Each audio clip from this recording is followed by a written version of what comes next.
Hello, welcome back to the Project Hercules Diaries, where today I'm working on the plate that holds the caliper, which is this fellow here. So I've got it roughed out in the aluminium. It's quite thick aluminium. I'd say it's probably about 8mm thick. And what I'm planning to do is to tap the plate so I can screw straight into it from the caliper and fit the brake arm around about here. This is the old brake arm, which is too long. So shorten the brake arm, put a hole in there and take it across. So it's deliberately too long at that point.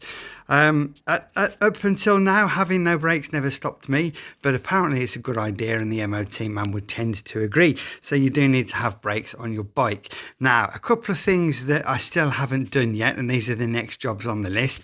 Number one, the hole in the middle of the plate is a nice snug fit on the axle, and that's so I can gauge the height of the caliper, so the top of the caliper doesn't rub on the disc, but it's not sitting too high so that all of the pads are in contact with the disc. And at the moment, I don't know if you can make that out, there's a bit of a gap there. It's probably about 5mm, maybe a bit more, maybe even 6 or 7.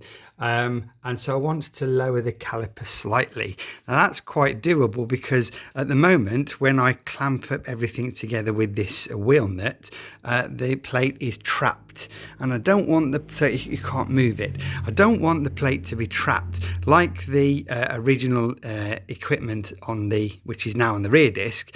This plate should be slightly floating so it allows the whole thing to move, because it isn't the friction here clamping the bottom of the plate that stops the caliper going flying around the disc when it grabs itself to the disc.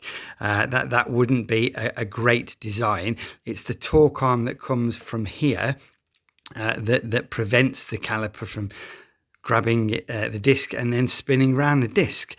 So I want to make this floating, and in making that floating, I remake the spacer here so it's got a bit of a flange on the front, and it goes through the hole in the center of the brake plate. Hope I'm explaining that okay. Should have drawn a picture, shouldn't I? So that then this whole thing is slightly floating. So in doing that, what I will do to lower the whole thing, I will bore out the hole in the center of here eccentrically, so the bottom of the hole stays where it is, the top of the hole is slightly higher. That lowers the whole shebang. Now I can measure it, and then to give me a bit of margin, I won't drill and tap these just yet, because if I have come down a little bit too low, there's enough room to lift it slightly off the disc and do that.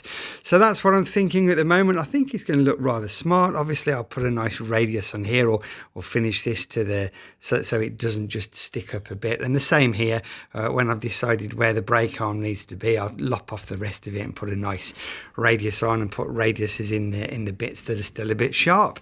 But it's going to look quite neat in there, and it's not that far away. So after that, I've ordered a front master cylinder, a nice shiny chrome one, and then I can measure up the brake line. So hopefully by this time next week we'll have a working front brake. As usual, thanks for watching. More updates will follow.